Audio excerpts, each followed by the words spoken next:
Hi, my name is Marina Khan, and my country was Samoa. So Samoa is a beautiful island in the South Pacific Ocean. So at the top we have a picture of the island. It's surrounded by water, beautiful, nice weather. On the bottom right we have the women, and this is what they are constantly wearing.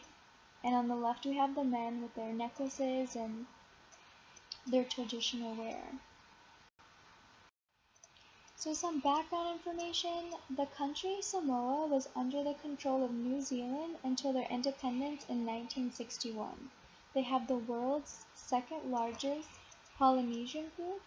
Majority of Samoa people are Christian and they follow an elected chief. And this chief basically runs the town. He runs the church, he makes the rules, and they obey him. It is not easy finding a job in Samoa. It's becoming more common that the younger Samoans are leaving for New Zealand and United States to find jobs and send money back home, which makes sense because the young ones are having trouble finding a job. So while the parents are in the island focusing on food and preparing the meals, the kids are sending money back home for everything else. They are vulnerable to cyclones and diseases.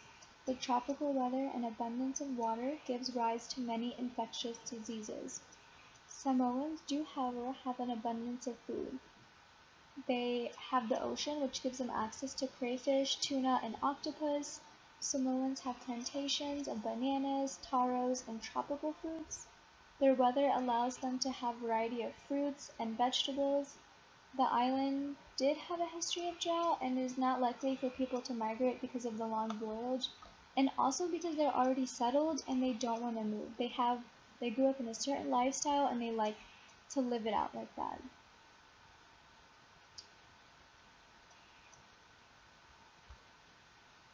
Samoans prefer to believe village healers than scientific medicine.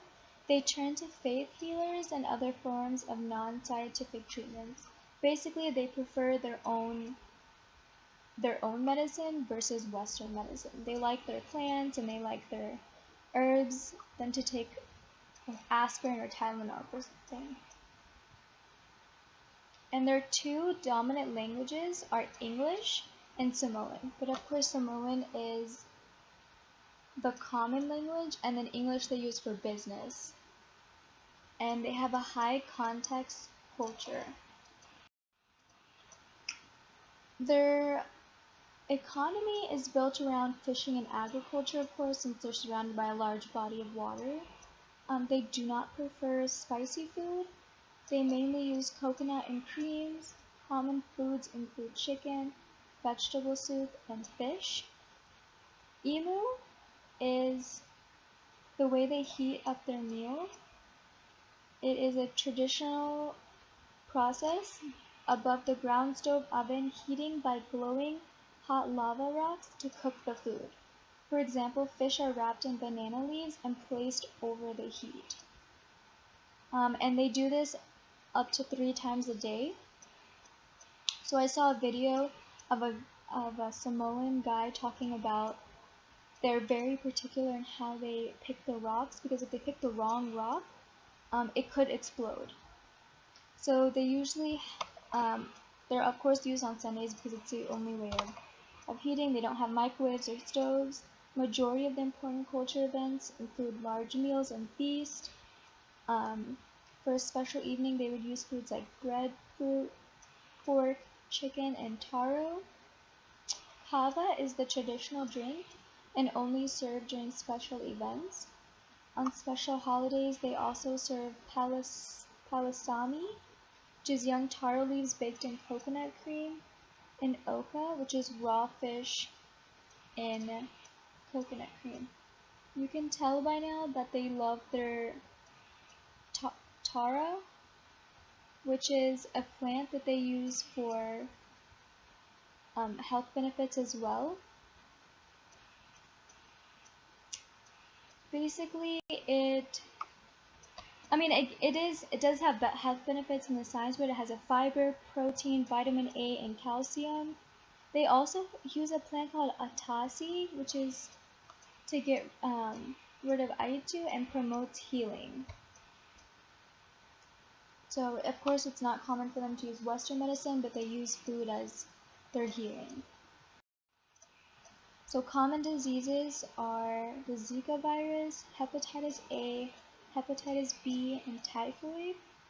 Hepatitis A and typhoid are spread through contaminated water and food.